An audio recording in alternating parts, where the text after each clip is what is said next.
প্রিয় দর্শক, আসসালামু আলাইকুম। তো দর্শক, দেখতেই পাচ্ছেন আমাদের সামনে এক আপু দাঁড়িয়ে আছে। আমরা তার গল্পটা শুনবো, জানবো আপু কেন আমাদের ইউটিউবের মাঝে আসলেন, তিনি কি বলতে চান। আপু আসসালামু আলাইকুম, ওয়ালাইকুম আসসালাম। কেমন আছেন?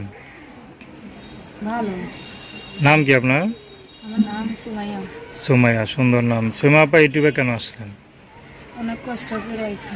অনেক কষ্ট করে আসছেন। কষ্ট করে তো ইউটিউবে আসে, সুখে পরে তো আর কেউ আসে না, ঠিক না?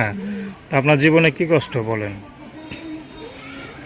ছোট একটা ভাই আছে, হুম। দাদির কাছে থাকি। বাবা মার ভালোবাসা পাই নাই, আমি বাসা বাড়ি কাজ করে সংসার চালাই। ইচ্ছা ছিল ভালো একটা কাজ করে লেখাপড়া করব, তা হই নাই। এখন বাসা ভাড়া কাজ করি। আচ্ছা। এখন চাই ভালো একটা মানুষ দেখে বিয়ে শাদি করে সংসার করতে। সে বয়স্কই হোক আর বাচ্চারাই হোক, সমস্যা নেই। সমস্যা নেই। আচ্ছা, বিয়ে সাথে ঘর টর আসে নাকি? নাই। কেন, গরিব দেখে? হুম, আচ্ছা, যৌতুক চায় না? না লাগবো না। আচ্ছা, যারা বিয়ে করতে আসে তারা কি যৌতুক চায়? হ্যাঁ। আচ্ছা, যৌতুক দেওয়ার কি সামর্থ্য নাই? না। এখন যদি যৌতুক ছাড়া কোনো পুরুষ বিয়ে করে, দেখা গেল সেও গরিব, নুন আনতে পান্তা ফুরায়, আপনি থাকতে পারবেন? পারবো। শুধু ভালোবাসলে হবে নাকি? খালি ভালোবাসি। আর কিছু দরকার নেই? না। আচ্ছা। তো এখন বাসা বাড়ি কটা বাসায় কাজ করেন? দুইটা বাসা।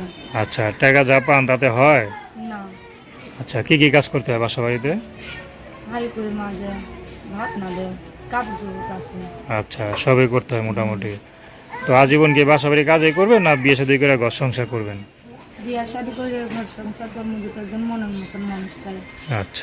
তো আপনার সাথে কথা শুনে যদি কারো ভালো লাগে, মায়া লাগে, কেউ যদি আপনার পাশে দাঁড়াতে চায়, আপনার সাথে কীভাবে যোগাযোগ করবে? এই যে নাম্বার দিলাম, এই নাম্বারে যোগাযোগ। এই নাম্বারটা আমি বলে দেবো, ফোন দিলে যোগাযোগ করতে পারবে, এই তো? আচ্ছা তো দর্শক, তার নাম্বারটা হচ্ছে 01352158208। আমি নাম্বারটা আবার বলছি, 01352158208। তো দর্শক, প্রেম ভালোবাসা বিয়ে শাদী করে আপনাদের ব্যক্তিগত